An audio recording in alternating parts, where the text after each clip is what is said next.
প্রিয় প্রণয়িনী পর্ব সংখ্যা ৪৭ শেষ অংশ। খানবাড়ির শান বাঁধানো বা পাশের পুকুরে হাতে বড়শি নিয়ে চুপচাপ বসে আছে জাইন। শান্ত ধাতে চেয়ে দেখছে পুকুরের মাছের নড়াচড়া। যেই বড়শিতে থাকা টুপটাপ মাছ মুখে নিতে যাবে অমনি পাথর দিয়ে কেউ একটা ঢিল ছুঁড়ে মারলো। তাই বড়শিতে মাছ লাগার পূর্বেই তা পালালো। জাইন চোখ মুখ কুঁচকে বিরক্ত ভঙ্গিতে উপরের দিকে তাকাতেই চোখাচোখি হলো নুসরাতের সাথে। অমনি দাঁত বের করে ভেটকি মাছের মতো করে হাসল নুসরাত। হাত নাড়িয়ে বলল, জাইন ভাই, আপনার পেছনে পেছনে এখানেও চলে এসেছি। জাইন কথা বলল না, গম্ভীর মুখ করে ধ্যান দিল বড়শির দিকে। নুসরাত পাত্তা না পেয়ে এগিয়ে গেল সিঁড়ির দিকে। ধীর পায়ে নিচের দিকে নেমে গিয়ে নির্দিষ্ট দূরত্ব বজায় রেখে বসল। শ্রবণেন্দ্রিয় বেয়ে ভেসে আসলো প্রশ্ন, কখন এসেছেন? এই তো 2 ঘন্টা হবে। জাইন পানির দিকে তাকিয়ে থেকে বলল, আর কে কে এসেছে? নুসরাত নির্বিকার চিত্তে উত্তর দিল, আমি, আহান আর আব্বা। দুজনের কথোপকথন এতটুকু হলো। কেউ কাউকে আর কোনো প্রশ্ন করলো না। কিন্তু পাশে বসে থাকা নুসরাত জাইনের বড়শিতে মাছ আটকানোর পূর্বেই মুখ দিয়ে শব্দ করে ভাগিয়ে দিল। এতে বিরক্ত হলেও তা জাহির করল না জাইন। আরুষের ছোট মামা বছর 10 হয়েছে বিয়ে করেছেন। তার বড় ছেলে মেহুলের বর্তমান বয়স 4। একসাথে 2টো বাচ্চা হওয়ায় ওনার স্ত্রী টুম্পা বাচ্চা দুটোকে সামলাতে হিমশিম খান। মেঘলা কিছুটা শান্ত প্রকৃতির হলেও মেহুল প্রচণ্ড চঞ্চল। বাড়ির বয়স্কা করতে রোমানা খাতুন ছাড়া আর কাউকেই ভয় পায় না সে তেমন। নিজেকে এই বাড়ির বাদশা মনে করে পেট আগের দিকে দিয়ে হাঁটে। সারাদিন টই টই করে ঘুরে বেড়ায় বাড়ির এপাশে ওপাশে, মনে ভয় ডরের লেশ মাত্র নেই। নুসরাত এসেছে থেকে এই বাড়ির ইচড়ে পাকা ছেলেটা তার পেছন লেগেছে। এক এক সময় এক এক ভাবে। যেমন কখনো তার গায়ে তেলাপোকা এনে ছুঁড়ে মারছে, কখনো বালুর দলা এনে, তো কখনো লেজ ছাড়া টিকটিকি। নুসরাত ভুরু কুচকে শীতল চোখে দেখছে ছেলেটার আজগবি কাণ্ড কারখানা। হুদাই তার সাথে শত্রুতা করছে। চোখ দুটো তীক্ষ্ণ করে শিয়ালের মতো তককে তককে আসছে কখন থেকে এই ছেলেকে চেপে ধরে উচিত শিক্ষা দেবে। তাই মাথায় চাপ না দিয়ে কাউচে এক পা তুলে বসত আরাম করে। নির্লিপ্ত মুখটা হঠাৎ অদ্ভুত হাসির তোড়ে বেঁকে গেল। পেছন থেকে আসা ছায়া যখন এগিয়ে এসে ঘাড়ের কাছে কিছু একটা রাখতে যাবে অমনি হাত চেপে ধরে ধপাস করে এনে ফেলল নিজের সামনে মেহুলকে। তীরের ফলার ন্যায় এক ভুরু উঁচিয়ে শুধালো, বেয়াদব, বেয়াদবি হচ্ছে আমার সাথে? মেহুলের 2 হাত নিজের এক হাতে চেপে ধরে আরশোলাটা নিজের অন্য হাতে ধরে নিল। ঘৃণিত দৃষ্টিতে কিছুক্ষণ তাকিয়ে থেকে সামনে চেপে ধরে রাখা মেহুলের পানে তাকালো, যে এখন তার থেকে হাত ছাড়া পাওয়ার চেষ্টায় হাত পা ছুড়ছে। নুসরাত ছেড়ে দিল না। শক্তি লাগিয়ে হাতের তালু দিয়ে ঠাস করে গাল বরাবর একটা থাপ্পড় বসালো। দাঁত কিরমির করে বলল, আমার সাথে বদমাইশি করবা আর? মেহুল 2 পাশে মাথা নাড়িয়ে না জানালো। মনে মনে তখন ভেবে ফেলেছে এখান থেকে বের হয়ে কিভাবে প্রতিশোধ নেবে। পা দিয়ে লাথি মারার চেষ্টা করতে টুম্পা এসে দুজনকে পেয়ে গেলেন ঝগড়া করতে। ছেলের কাণ্ডে ধমকালেন, মেহুল সম্মান দাও, বড় বোন হয় তোমার। মায়ের ধমকে ছটফট থেমে গেল মেহুলের। হাত ঢিলে হতেই ক্রোধান্বিত নয়নে নুসরাতকে দেখে চলে যেতে নেবে মুখ ঝামটা মেরে নুসরাত রসিয়ে রসিয়ে জানতে চাইল, আন্টি, মেহুলের খাতনা হয়ে গিয়েছে? ভদ্রমহিলা 2 পাশে মাথা নাড়িয়ে নিষ্পাপ ভঙ্গিতে বললেন, না তো মা। নুসরাত ঠোঁটে হাত চেপে ধরল বিস্ময়ের ভান করে। বলল, যত তাড়াতাড়ি পারুন সুন্নাতে খাতনা করে ফেলুন। এই তো বয়স খাতনা করার। আমার মনে আছে আমাদের আহানের 2 বছরে পাখিটা কাটা হয়েছিল, এমনকি ইরহামেরও। মিথ্যাটুকু অনায়াসে বলে হাসল সে। মনে মনে নিজেকে বাহবা দিল এত গুছিয়ে মিথ্যা বলা নিয়ে। ইরহাম তার 13 দিন আগে পৃথিবীতে ল্যান্ড করেছে, সে কিভাবে জানবে কখন ইরহামের খাতনা হয়েছে? যাই হোক, মিথ্যে বলাই যায়। এই মহিলা তো আর জানে না ইরহাম আগে পয়দা হয়েছে নাকি সে। বিমূঢ় হয়ে দাঁড়িয়ে থাকা মেহুলের দিকে তাকিয়ে ঠোঁট চোখা করে ভেঙালো। ভুরু উঁচিয়ে ইশারায় জানতে চাইল, আর পাঙ্গা নেবা আমার সাথে? মেহুল নুসরাতকে ঠাট্টা করে হাসল। মনে করলো তার মা না করে দিবে। কিন্তু নুসরাতের সাথে সুর মিলিয়ে একই তালে বললেন তিনি, ঠিক মনে করিয়ে দিয়েছো মা। আল্লাহ তোমার ভালো করুক। আমি আজই ওর বাবা আর দাদির কানে কথা তুলবো। নুসরাত বিনয়ী হাসল, মিনমিন করে বলল, হ্যাঁ হ্যাঁ, মানুষকে এইভাবে বাঁশ দিয়ে সাহায্য করাই হলো আমার কাজ, কর্তব্য ও দায়িত্ব। রাত 11টার সময় খাবার টেবিলে খাবার খেতে বসলো সবাই। খাবার টেবিলে খাবার আগেই আহান আর নুসরাত এসে দুই হাত পা মেলে আরাম করে বসে পড়ল। নুসরাতের কোনো বাকবিতণ্ডায় লিপ্ত হলো না। নির্লিপ্ত মুখে ভাত বেড়ে নিয়ে মুখে তোলার প্রস্তুতি নিল। খাবারের পদের ক্ষেত্রে গরুর মাংস পছন্দের খাবার নুসরাতের। এই পদটা টেবিলে থাকলে অন্য কোনো খাবারের দিকে চোখ তুলে তাকায় না সে ভুলেও।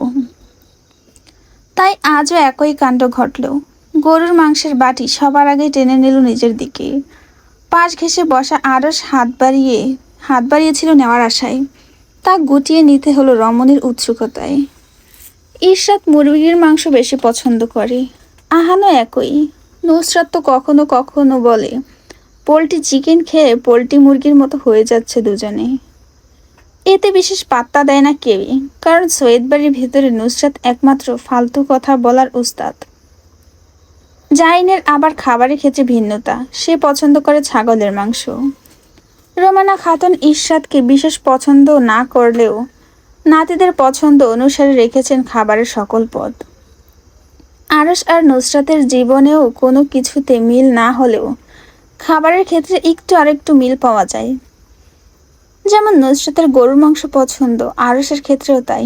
ব্ল্যাক কফি দুজনেই অপছন্দ করে, তবুও মুখ কুঁচকে গলদরণ করে।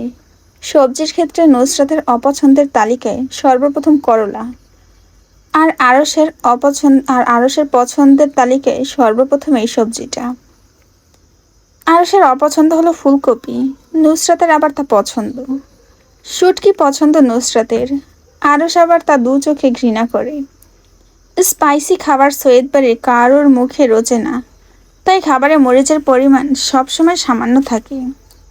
আরস ঝাল খাবার পছন্দ না করলেও মিষ্টি আর টক একদম দুই চোখে দেখতে পারে না। একদিকে মিষ্টি আর টক খাবার নুসরাতের পছন্দের শীর্ষ তালিকায়। গরুর মাংসের বাটি নিতে গিয়ে বারবার হাত ফসকে গেল নুসরাতের। আরস হয়তো খেয়াল করলো তা, হাত বাড়িয়ে টেনে নিল এক প্রকার চামচ। নুসরাত ঠোঁট চোখা করে কিছু বলতে নেবে, আরস চুপচাপ প্লেটে চামচ ভরে ভরে মাংস তুলে দিল। দমকে উঠে বলল, খা। নুসরাত বিমূঢ় আঁখি পল্লব নিয়ে তাকিয়ে রইল। জিজ্ঞেস করলো, ধমকাচ্ছেন কেন, আশ্চর্য। আরস কথা বলল না। গরুর মাংস প্লেটে নেওয়ার জন্য চামচ হাত নিতে নুসরাত এমনি সেধে বলল, আরস ভাই, আমি বেড়ে দেই। আরস মানা করে দেবে ভেবে নড়ে চড়ে বসলো। মনে মনে প্রহর গুনল মানা করার, কিন্তু তাকে অবাক করে দিয়ে আরস হাত ছড়িয়ে নিল, ইশারায় বোঝালো বেড়ে দিতে। অস্ফুট স্বরে উচ্চারণ হলো, আরসের রাজি হয়ে যাওয়া মোটেও খুশি হলো না নুসরাত। মেঘের আধারে ঢেকে গেল উজ্জ্বল মুখশ্রীটুকু। মিনমিন করলো নিজ মনে, নিজে বেড়ে খা না ভাই, আমাকে বলছিস কেন। আরসের কানে কথাগুলো গেলেও প্রতিক্রিয়া দেখালো না। বুকে হাত ভাঁজ করে তাকিয়ে দেখলো নির্মিষ দৃষ্টিতে খাবার বেড়ে দেওয়া চিকন হাতটা। বাটি উল্টে ঢেলে দিতে দিতে নুসরাত প্রশ্নাত্মক কণ্ঠে জানতে চাইল, আর লাগবে আরস ভাই। আরস মানা করার পূর্বেই পুরো বাটি আরসের প্লেটে দেখা গেল। নুসরাত আরসের দৃষ্টি উপেক্ষা করে ঠোঁট বাঁকিয়ে হেসে খাবারে ধ্যান দিল। সাধারণ এই দৃশ্য সাধারণ ঠেকল না সামনের বসে থাকা রুমানা খাতুনের নিকট।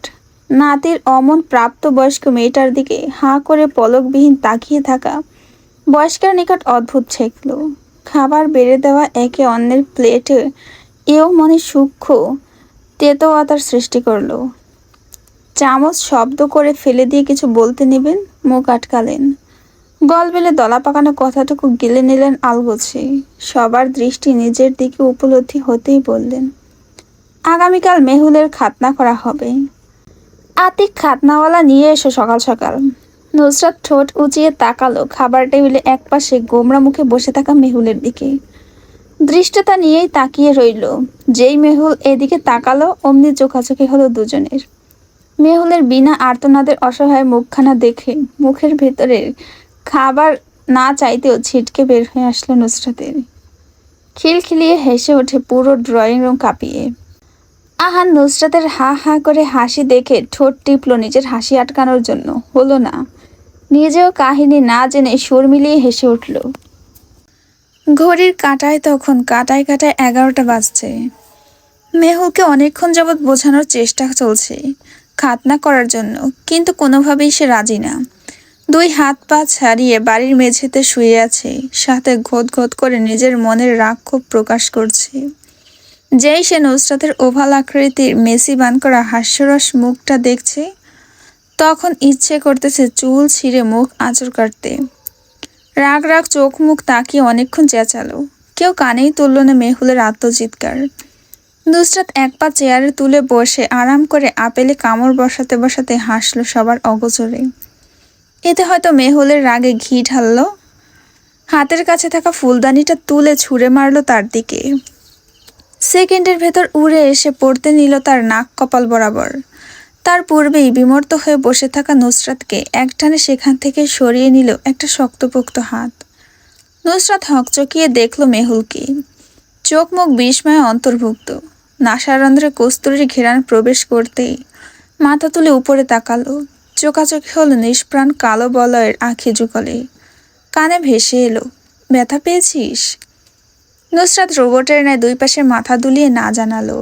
মেহুলের দিকে ঘাড় বাঁকিয়ে তাকিয়ে হাসলো তাচ্ছিল্য। তাকে টার্গেট করে নিক্ষেপ করা ফুলদানিটা ফসকে যাওয়ায় কিছুক্ষণ পূর্বের হামলার কথা ভুলে গিয়ে জিভ বের করে ভেঙালো আবার। বুড়ো আঙুল উল্টে দেখালো কাঁচকলা। মেহুল তেড়ে আসতে নেবে তার আগে খানবাড়িতে পদার্পণ ঘটল খাতনাওয়ালার। লোকটার সে কি ভীষণ তাড়া, এসেই তাড়া লাগালেন ওনার শিগগিরই ফিরে যেতে হবে, তাই তাড়াতাড়ি বাচ্চাকে নিয়ে আসার জন্য। মেহুল লোকটাকে দেখে পালিয়ে যেতে চাইল দৌড় দিয়ে। খপ করে হাতের মুঠোয় চেপে ধরল তাকে স্বার্থ। টেনে হিঁচড়ে নিয়ে চলল রুমের দিকে। মেহুল চেঁচাচ্ছে, ভাইয়া ব্যথা লাগবে, আমি মরে যাব। আমি যাব না, নুসরাত আপু বলেছে ব্যথা লাগবে, ব্যথা।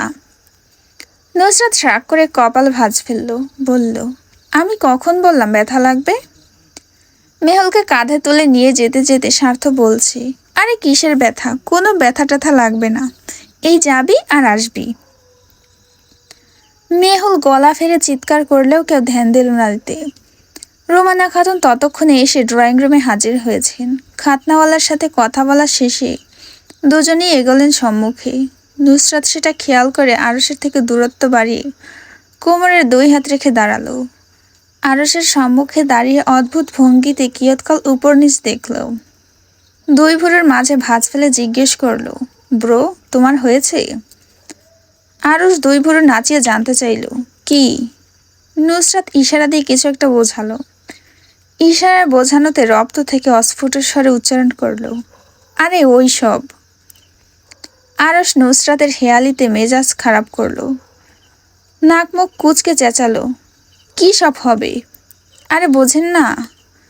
আবারও চোখ দিয়ে ইশারা করলো আরশকে। না চাইতো এবার ধৈর্য হারিয়ে তেড়ে আসলো নুসরাতের দিকে আরশ। বিকট শব্দে হুঙ্কার দিল, না বুঝি না, মুখ দিয়ে বল বেয়াদব। নুসরাত আরশের থেকে নির্দিষ্ট দূরত্ব তৈরি করলো। পিছু সরে যেতে যেতেই ঠোঁটে হাসি ঝুলিয়ে নির্লজ্জের মতো শুধালো, আপনার সুন্নাতে খাতনা হয়ে গিয়েছে আরশ ভাই? আরশ ক্রোধে চোখ মুখ লাল করে গর্জালো। দাঁতের কপাটি চেপে রাগ নিয়ন্ত্রণে আনতে চাইল। নুসরাতের ভেটকানো দেখে তা আরও বৃদ্ধি পেল। কটমট করে দাঁতের কপাটি পিষল। মুখ দিয়ে হিস হিসিয়ে বের হয়ে আসলো, না, তুই আর তোর বাপ এসে খাতনা করাবি বলে বসেছিলাম, আয় করে দে খাতনা। নুসরাত দাঁত দিয়ে ঠোঁট কামড়ে হাসি আটকানোর বৃথা প্রচেষ্টা চালালো। না পেরে হাত দিয়ে ঠোঁটের হাসি চেপে বলে উঠল, কাঁচি, বটি, তুলা, স্যাভলন আর যা যা প্রয়োজনীয় জিনিস আছে নিয়ে আসি। 1 মিনিট অপেক্ষা করুন আরশ ভাই, আমি এই যাচ্ছি আর আগামী 3 দিনের ভেতর চলে আসছি। নুসরাত নিজের এমন বেপরোয়াপানায় মোটেও লজ্জা পেল না, উল্টো আরশের এমন রেগে যাওয়ায় বেশি অবাক হলো। নিত্য নতুন একই ঘটনা ঘটার পর একটা লোক কিভাবে তার উপর সেম কাহিনীর জন্য রেগে যায় তা ভাবতে গিয়ে মাথায় ঝট পাকিয়ে গেল। তবুও জ্বর ছাড়ানোর চেষ্টা না করে আরশকে আবারও জ্বালাতে ব্যস্ত হলো মন প্রাণ কাজে লাগিয়ে। চোখ তুলে উপরে তাকাতেই থাবা দিয়ে ঘাড় চেপে ধরল আরশ তার। কণ্ঠ খাদে নামিয়ে আওড়ালো, নুসরাত, খুব বার বেড়ে গিয়েছিস তুই। মেয়েটা হাসলো। আরশের হাত থেকে ঘাড় ছাড়ানোর চেষ্টা করলো না। গা ঘেঁষে দাঁড়িয়ে দাঁত বের করে হেসে কিছু বলতে নেবে কানে ভেসে এলো কিছু শব্দ। আর যদি একটা ফালতু কথা বকিস তাহলে মাথায় তুলে আছাড় মারবো তোকে। নুসরাত অবাক কণ্ঠে জানতে চায়, কোথায় কি বকলাম? আরও দুই ভ্রুর মাঝে ভাঁজ ফেলে জানতে চাই, তাহলে এতক্ষণ কি করছিলি? আমি শুধু বলছিলাম। নুসরাতের কথা শেষ হতেই ঘাড়ের কাছে চেপে ধরা হাতটা আরও শক্ত হয়ে আসলো। আরও হুঁশিয়ারি দিল, আর যদি বলিস তাহলে পানিতে ধাক্কা দিয়ে ফেলে দেব। নুসরাত শ্রাগ করলো, মৃদু আওয়াজে আওড়ালো, তো ফেলে দিন না, আমি ভয় পাই নাকি? আরশ তর্জনী আঙুল দিয়ে নুসরাতের কপালের কাছে দুটো টোকা দিয়ে শুধায়, এইখানে মস্তিষ্ক বলতে কোনো জিনিস আছে? না নেই, আমি বাদে আপনার আর আপনার 14 গোষ্ঠীর আছে শুধু। আরশ চুটকি বাজালো, ঠোঁটে স্মিত হাসি রেখে বলল, right, you are right Nusrat Nasir. মাছ ধরার জন্য গতকাল লোক আনানো হলেও তেমন মাছ জালে আটকায়নি, তাই আজ আবারও আনানো হয়েছে তাদের। প্রায় 30 মিনিট অতিবাহিত হওয়ার পর পেছনের পুকুর থেকে বড় একটা রুই মাছ উঠেছে জালে। সেটা নিয়ে হট্টগোল চলছে সবার মাঝে। নুসরাত আর আহান পাশাপাশি বসে পুকুর পাড়ে মাছ ধরা দেখছিল। দেখা শেষে বিরক্ত ভঙ্গিতে উঠে দাঁড়ালো ফিরে যাওয়ার জন্য খানবাড়িতে। হোয়াইট লেগ জিন্সের পেছন ঝেড়ে যেই মাথা ঘোরাতে নেবে অমনি ধপাস করে পানির মধ্যে শব্দ হলো। বাড়িতে আর ফিরে যাওয়া হলো না তার। চোখ দুটো রসগোল্লার ন্যায় হয়ে গেল প্রকট। পানির মধ্যে হাবি খাওয়া ছটফট করতে থাকা ইশরাতের ফ্যাকাশে হয়ে আসা মুখটা অক্ষিকোটরে অন্তর্গত হলো। কণ্ঠে মারাত্মক অস্থিরতা নিয়ে চেঁচালো, জাইন ভাই, ইশরাত পানিতে পড়ে গিয়েছে, বাঁচানো কে? জাইন প্রথমে পরিস্থিতি ঠাউর করতে পারল না। যতক্ষণে বুঝতে পারলো ততক্ষণে হাজারো বুদবুদ উপর দিক থেকে উঠে নিচের দিকে তলিয়ে গিয়েছে মেয়েটা। হাত পা অনবরত পানিতে ঝাপাঝাপির আওয়াজ হলো। একই সাথে কানে আসলো নুসরাতের চিৎকার, এই জাইন ভাই, ইশরাত সাঁতার জানে না। আরে ভাই, এমন দাঁড়িয়ে আছেন কেন, নামুন না পানিতে। জাইনকে থম মেরে এক জায়গায় দাঁড়িয়ে থাকতে দেখে নুসরাত নিজে সিঁড়ি ভেঙে দৌড়ালো পানিতে নামার জন্য। ভুলে বসলো সেও যে সাঁতার জানে না। আনারি এই ক্ষেত্রে পায়ের পাতায় পানি লাগার আগে ছিটকে এসে একদলা পানি লাগলো নুসরাতের গায়ে। কানে ভেসে এলো জাইনের স্বর, আমিও সাঁতার জানি না। মাথায় গাঁথল কি সেই কথা বোঝা গেল না। নুসরাত চোখের পলক না ফেলে তাকিয়ে রইল খাদের মতো পুকুরটার দিকে। দেখবেদিক ভুলে শূন্য মস্তিষ্কে নিজেও লাফিয়ে ওঠে পানিতে পড়ে গেল। পুকুরে নামার পর বুঝলো কত বড় ভুল করেছে সে। হাত পা ঝাপটাতে ঝাপটাতে যত উপরের দিকে উঠে আসলো ততই তলিয়ে গেল অন্ধকারের দিকে। মনে হলো রাক্ষসের মতো গিলে নিচ্ছে তাকে নিজের ভেতরের পুকুরটা। শ্বাস নেওয়ার জন্য হাঁ করতে নাক মুখ দিয়ে পানি ঢুকলো কু কু করে। হাঁপড়ের ন্যায় চোখের পাতা ঝাপটালো বাঁচার আশায়। সামনের আলোচ্ছন্ন দুনিয়া দেখার লোভে সম্ভব হলো না। আধারে ছেয়ে গেল সবটুকু। ঠোঁট চেপে চোখ অন্ধকার করে নেওয়ার পূর্বেই অক্ষিকোটারে ভাসল তার দিকে দ্রুততার সহিত ধেয়ে আসা একখানা মুখ। নিজের বিভ্রমে নিজেকে তাচ্ছিল্য করে হাসল। বাঁচার আকাঙ্ক্ষাটুকু হারিয়ে গেল অচিরেই। কানের কাছে তখন সাইরেনের মতো শব্দ হচ্ছে। হয়তো জানকবজের ফেরেশতা আসছেন তার নিকট জানকবজ করতে। অপটু হাতে পায়ে পানি ঝাপটানোর থামিয়ে দিল। মৃত্যুকে 2 হাতে আলিঙ্গন করতে তলিয়ে গেল নিচের দিকে। বন্ধ চোখের পাতায় ভাসল আরশের সাদা কালো অসহায় ক্রোধে লাল হয়ে যাওয়া চেহারাটা। ঠোঁটে আবারও ভেসে উঠল করুণ হাসি। খুব কাছ থেকে নিজের মৃত্যুকে দেখতে পেল সে। নিজের অন্তিম মুহূর্তের প্রহরগুলো গুনল মস্তিষ্কের স্নায়ু কোষ জোরে। কখন এসে ধরা দিবে সেই মুহূর্ত? না চাইতেও মুখ দিয়ে অস্পষ্ট স্বরে কয়েকটা শব্দ উচ্চারণ হলো, লা ইলাহা ইল্লাল্লাহ মুহাম্মাদুর রাসূলুল্লাহ। যতক্ষণে খানবাড়ির সবাই আসলো ততক্ষণে পানিতে থাকা মানুষগুলোর অস্তিত্ব ডুবে গিয়েছে। শান্ত পানিতে বুদবুদ উপরে উঠছে শুধু।